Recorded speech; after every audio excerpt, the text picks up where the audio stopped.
On la pensait généreuse, mais elle cachait un terrible secret, les histoires du griot.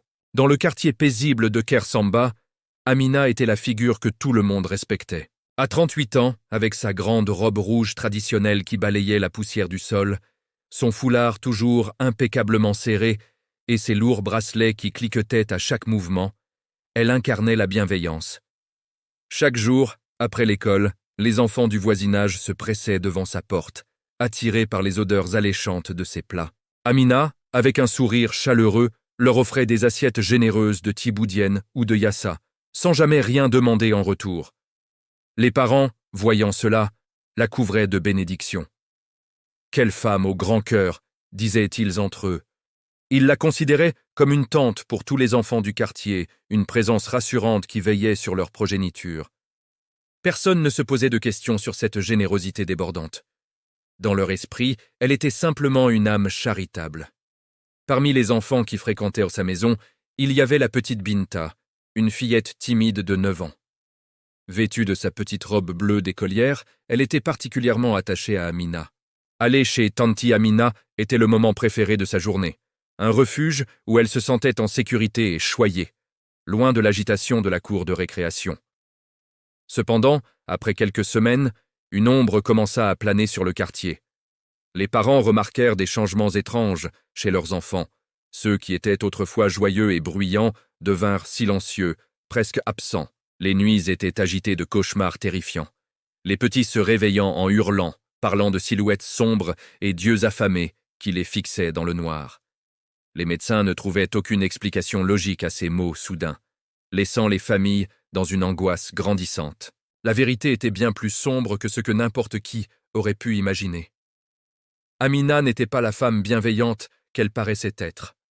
Elle servait en réalité un esprit ancien et affamé, une entité qui lui avait promis protection et prospérité en échange d'offrandes très spécifiques, l'innocence des enfants. Un soir, Yerim, un garçon de 12 ans connu pour son esprit curieux et son audace, rentrait plus tard que d'habitude. Passant près de la vieille maison abandonnée à la lisière du village, il entendit des chuchotements étranges. Poussé par la curiosité, il se glissa à travers une ouverture dans le mur et ce qu'il vit le glaça d'effroi. À la lueur vacillante de quelques bougies, Amina se tenait devant un autel rudimentaire, psalmodiant des paroles incompréhensibles. Devant elle, un bol fumant contenait ce qui ressemblait à des cheveux et des bouts de tissu provenant des vêtements des enfants. Yerim, le cœur battant à tout rompre, s'enfuit sans faire de bruit, terrorisé par sa découverte. Mais le pire était encore à venir. Quelques jours plus tard, une nuit sans lune, Binta disparut. Ses parents la cherchèrent partout, appelant son nom dans les rues sombres, mais la petite fille semblait s'être volatilisée. La panique s'empara du village. Les habitants, armés de torches et de machettes, organisèrent une battue. Yerim, tremblant mais résolu, finit par avouer ce qu'il avait vu. Guidés par ces indications, les villageois se dirigèrent vers la maison abandonnée. Ils défoncèrent la porte et découvrirent l'horrible secret d'Amina. Au centre de la pièce se trouvait l'autel macabre, entouré de poupées artisanales faites avec les cheveux et les vêtements des enfants du quartier. Dans un coin, recroquevillée et tremblante, se trouvait la petite Binta, les yeux vides, comme si son âme avait été arrachée de son corps.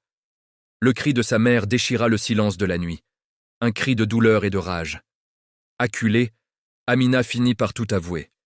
Les larmes coulant sur ses joues, elle raconta son pacte terrible. Des années auparavant, frappée par la maladie et la misère, elle avait invoqué un esprit pour la sauver. L'entité avait accepté, mais en échange, elle exigeait une nourriture constante, l'innocence des enfants. Pour préserver sa propre vie, Amina devait sacrifier l'énergie vitale des plus jeunes, les liant à l'esprit à travers ses offrandes de nourriture et ses rituels nocturnes. Mais en kidnappant Binta pour une cérémonie finale, elle avait brisé le pacte. L'esprit, furieux d'avoir été dérangé, se retourna contre elle. Une force invisible la projeta violemment contre le mur et son corps se disloqua sous les yeux horrifiés des villageois. L'autel s'embrasa spontanément, purgeant la maison de sa présence maléfique. Les enfants furent retrouvés, mais ils n'étaient plus les mêmes. Traumatisés, hantés par des visions cauchemardesques, certains semblaient possédés par une tristesse infinie, leur joie de vivre à jamais volée. Le village de Kersamba avait appris une leçon terrible et douloureuse. La générosité sans raison cache toujours un prix.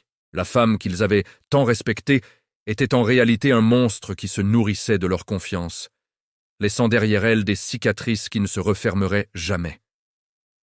Si toi aussi tu veux d'autres histoires comme celle-ci, abonne-toi et active la cloche. Tu ne manqueras rien.